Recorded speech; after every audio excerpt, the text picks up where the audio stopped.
Hello बच्चों, कैसे हैं आप? उम्मीद करते हो आप बढ़िया और एकदम मज़े में होंगे, खुश होंगे और अपने लाइफ को एंजॉय कर रहे होंगे। बिल्कुल जी, खुश रहिए, स्वस्थ रहिए, मस्त रहिए, यही जीवन जीने का सार है। देखिए, जब हम खुश होते हैं तो हम कार्य भी निपुणता से करते हैं। तो चलिए रहते हैं खुश और बढ़ते हैं अपने अध्याय की ओर। हमारे अध्याय का नाम है मैं कवि कैसे बना। तो बच्चों, प्रत्येक व्यक्ति को अपने जीवन में कुछ ना कुछ करने की इच्छा रहती है। व्यक्ति बचपन से जिस क्षेत्र में रुचि रखता है, यदि उसे ही अपना कार्य क्षेत्र बना ले तो वह उसे आत्मसंतुष्टि होती है। इसी प्रकार लेखक भी बचपन से ही कवि गोष्ठियों, मंचों आदि पर कविता पाठ किया करता था और अंत में एक सफल कवि बन गया। तो आइए, कैसे बने वो एक सफल कवि, ये जान लेते हैं। तो कोई सन 1924 के आसपास की बात है। मैं मथुरा के अग्रवाल विद्यालय में शायद तीसरे दर्जे में पढ़ा करता था, यानी कि मैं तीसरी क्लास में पढ़ा करता था। वह भारत का जागरण काल था। समाज सुधार और राष्ट्रीयता दोनों ही अपने पूर्ण यौवन पे थे, अर्थात राष्ट्रीयता भी और समाज सुधार भी। ऐसा लग रहा था वो जवानी की अवस्था में चल रहे हैं। शिक्षा संस्थाओं पर भी इनकी गहरी छाप थी। हमारे विद्यालय में भी लगभग प्रति सप्ताह कोई ना कोई उत्सव आयोजित होता ही रहता था, यानी कि हर सप्ताह कोई ना कोई उत्सव होता था। मुझे भी इन अवसरों पर उजले उजले कपड़े पहनकर आगे बैठने में बड़ा आनंद आता था। संगीत तो मेरे परिवार के रग रग में था। मेरे नाना जी नंदन गिरवर अपने दिनों में ब्रज की रास लीलाओं के एक छत्र स्वामी थे। मेरे पिताजी पंडित ब्रज किशोर शास्त्री जी को भी स्वर ताल का अच्छा ज्ञान था। मेरी जीजी यानी कि माँ के बिना तो हमारे गली मोहल्ले में स्त्रियों का कोई गीत वाद्य जमता ही ना था। मैं अपने माता पिता की इकलौती संतान था, इकलौती यानी कि एक अकेली। इसलिए उनकी अन्य सब चीज़ों के साथ संगीत भी मुझे विरासत में ही मिला, अर्थात ये मुझे उनकी देन समझिए। अपनी इसी बपौती के कारण, यानी कि इसने बोलने के कारण, मैं अपनी कक्षा का मॉनिटर भी बनता था। और गणेश चतुर्थी के अवसर पर जब हमारे नगर में विद्यालय की गाती बजाती टोली शोभा यात्रा में निकलती थी तो मैं उसका मन चटुआ बनाया जाता था। लेकिन मेरा यह संगीत ज्ञान मुझे विद्यालय के समारोहों में कोई महत्ता नहीं दिला सका, यानी कि मेरी कोई इम्पोर्टेंस हो नहीं पाती थी। मुझे किसी संगीत समारोह में अपनी प्रस्तुति देने का अवसर नहीं मिला। यह मेरे साथ सरासर अन्याय था, यानी कि मुझे लगा कि मेरे साथ तो ये अन्याय हो रहा है। और जहाँ तक याद पड़ता है, जानबूझकर तो मैंने अन्याय को बचपन से ही सहन नहीं किया। तभी मैंने देखा कि लोगों के मन में संगीत से अधिक कविता की कद्र है। कद्र यानी कि उसको ज़्यादा पसंद करते हैं लोग, संगीत से ज़्यादा कविता को। मैंने पाया कि मेरे साथी लड़कों को संगीत सुनाने के लिए तो नहीं, पर कविताएं सुनाने के लिए बड़े चाव से आमंत्रित किया जाता था। मैं देखता कि साथ के लड़कों की कविताएं सुनने के बाद तालियों की तड़तड़ाहट बड़ी सुंदर होती है। मैं उसमें लड़के ही नहीं, अध्यापक भी थोड़ा रस लेते हैं। फिर यह भी देखा कि अच्छे बुरे की आदर अनादर, आदर यानी कि सम्मान देना, आदर अनादर की सूचना तालियों द्वारा ही प्रकट होती है। मगर कविता के बाद जिस तरह तालियों के खाली बादल गरजते थे, उन्हें देखकर मेरे मन में भी कविताएं सुनाने की लालसा जागृत होने लगी, यानी कि मेरे मन में उत्तेजना पैदा होने लगी कि मैं भी कविताएं सुनाऊं। मथुरा में जब ब्रज भाषा के सुप्रसिद्ध कवि श्री नवनीत चतुर्वेदी जी जीवित थे, उनके वहाँ अच्छी शिष्य मंडली थी। इन शिष्यों को ब्रज भाषा के अनेक चुटीले कवित्व समये कंठस्थ थे। कंठस्थ यानी कि बिल्कुल मुँह जवानी याद थे।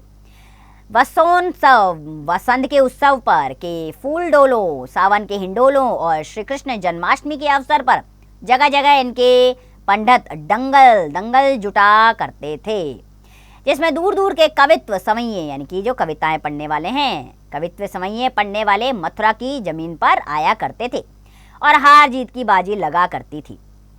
इनमें से एक हमारे पड़ोसी रामलाल जी भी थे। यूँ तो वो उम्र में मुझसे थोड़ा बड़े थे, लेकिन कवि होने के कारण समाज में उनकी गिनती समझदारों में हो चली थी। मैंने रामलाल जी से मेल जोल बढ़ाना प्रारंभ किया। मैं भी अब ब्रज भाषा की पुराने काबिल समय याद करने लगा और विद्यालय में उन्हें अपनी बता बताकर सुनाने लगा। पर शीघ्र ही मैंने देखा कि मतीराम, भूषण, प्रज्ञाकर, ग्वाल, रसखान और नवनीत के छंदों को अधिकांश सुनने वाले पहचान जाते थे। पहचानने के बाद उनमें सुनाने वालों के प्रति उतना आदर नहीं रह पाता जितना कि मैं चाहता था। तब मैंने अपनी राह बदली और रामलला जी से खुशामद यानी कि उनकी खुशामद करने लगा।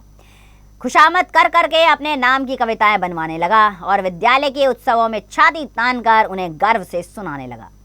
थोड़े ही दिनों में श्रोताओं पर रौब जम गया, यानी कि मेरा रौब चारों तरफ फैल गया, सब मेरी प्रशंसा करने लगे। मेरा रौब जम गया कि मैं भी अक्षर जोड़ लेता हूँ। तभी सिर मुड़ाते ही ओले पड़े, अर्थात सिर मुड़ाते ओले पड़ना एक मुहावरा है बच्चों कि अच्छी खबर आते ही कुछ गलत हो जाना। हमारे नगर में प्रतिवर्ष नुमाइश लगा करती थी, यानी कि प्रदर्शनी लगा करती थी, और उसमें हर बार एक कवि सम्मेलन हुआ करता था।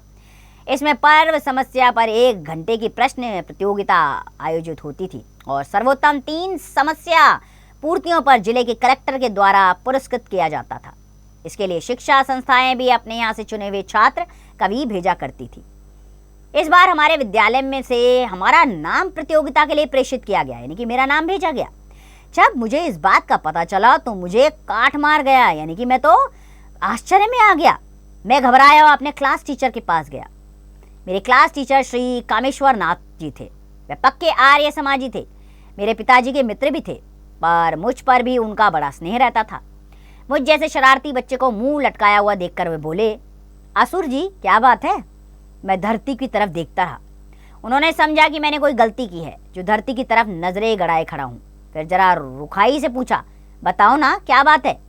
मेरे मुंह से फिर भी कोई बोल नहीं निकला, लेकिन मेरी आंखों की आर्द्रता, यानी कि मेरे आंखों में जो आंसू से लग रहे थे, और मुंह की बेबसी, यानी कि मेरा बेबस सा मुंह, बेचारा सा मुंह, बेबसी ने उनकी बेरुखी को ठंडा कर दिया।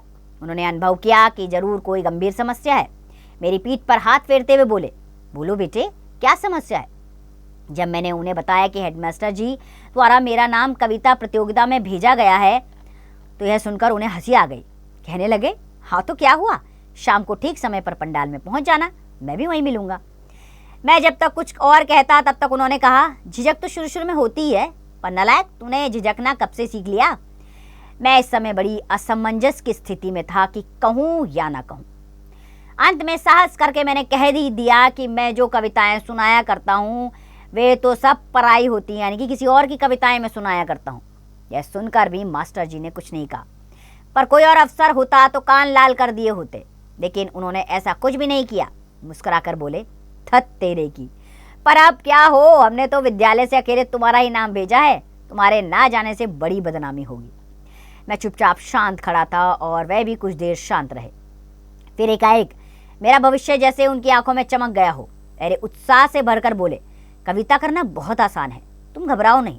देखो यहाँ मामूली सी समस्याएं दी जाएंगी, यहीं की आई है, गाई है, सुहायो है आदि। तुम ऐसा करना है कि जो भी समस्या तुम्हें दी जाए पहले उसकी 4 तुके जमा लेना। उदाहरण के लिए अगर कोई है समस्या दी जाए तो पहले छाई है, भाई है, एक और लिख लेना। समझ गए ना? मैंने भी छंद रचना के पहले पाठ को हृदयंगम करते हुए स्वीकृति सूचक सिर हिलाया। तो बताओ सुहायो है कि क्या तुकबंदी करोगे? सारी हिचक दूर हो गई थी और मैंने तड़ाक से जवाब दिया, आयो है, गायो है, भायो है। शाबाश, बस एक काम और करना। यह बताने लगे, देखो एक कवित्व में 4 पंक्तियां होती हैं और हर पंक्ति में 31 अक्षर होते हैं और अंत के अक्षरों में वही तुके रख देना, कविता बन जाएगी।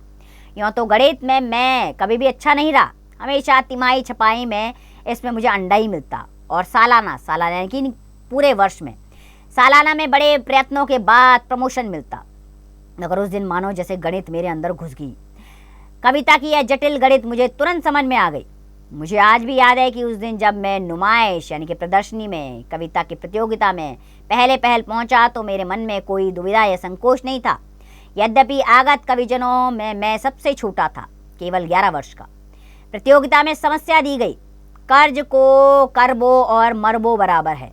मैंने फौरन बराबर शब्द को पकड़ा और कुल स्कैप साइज के कागज की दाहिनी तरफ एक के नीचे एक लिखना शुरू किया। सरासर है, झराझर है तथा बराबर है कि तीसरी तुक अपर है लिखकर फौरन समस्या पूर्ति कर डाली। समस्या पूर्ति के लिए वैसे 1 घंटे का समय दिया जाता है, मगर मैंने कोई 20 मिनट में ही तेज विद्यार्थी की भांति सवाल हल करके स्लेट मास्टर साहब को अर्थात कागज परीक्षक को थमा दिया था। परीक्षक यानी कि परीक्षण लेने वाला। इसके बाद मुझे मंच पर कविता पाठ के लिए बुलाया गया। मैं उत्साह के साथ भीड़ को चीरता हुआ मंच पर आया। विश्राम घाट के चौराहे वाले हनुमान जी को मैं रोज संध्या के समय हनुमान चालीसा सुनाया करता था। बस मन ही मन उनका स्मरण किया, यानी कि उन्हें याद किया और हाथ हिला हिलाकर कविता सुनाने लगा। स्वर मेरा सदा हुआ था और बचपन में शक्ल भी बुरी नहीं लगती थी। लोगों ने जो बच्चे के मुंह से कच्ची समस्या पूर्ति सुनी तो गदगद हो गए, यानी कि सब प्रसन्न हो गए। सभी लोग प्रशंसा और आश्चर्य के भाव से मुझे देख रहे थे। कविता की समाप्ति के बाद मैं तालियों के तूफान में जो खोया तो फिर सुध बुध नहीं रही और मेरी सांस फूलने लगी, पसीना आ गए। शायद और देर होती तो मैं मंच पर ही बैठ जाता। तभी हमारे विद्यालय के हेडमास्टर श्री मुकुट बिहारी लाल जी तेजी से मंच पे आए और उन्होंने मुझे दौड़कर गोदी में उठा लिया। एक क्षण को तो मुझे लगा कि मानो साक्षात देवी सरस्वती ने मुझे अंक में भर लिया है, अंक यानी कि गोद में भर लिया है। उनकी गोद में जाते ही मेरा सम्मान कई गुना बढ़ गया। मेरे विद्यालय के लड़के जोर जोर से तालियां बजा बजा कर कूदने लगे। मैंने गोदी से उतरकर हेडमास्टर साहब और क्लास टीचर श्री कामेश्वर नाथ जी के चरण छुए।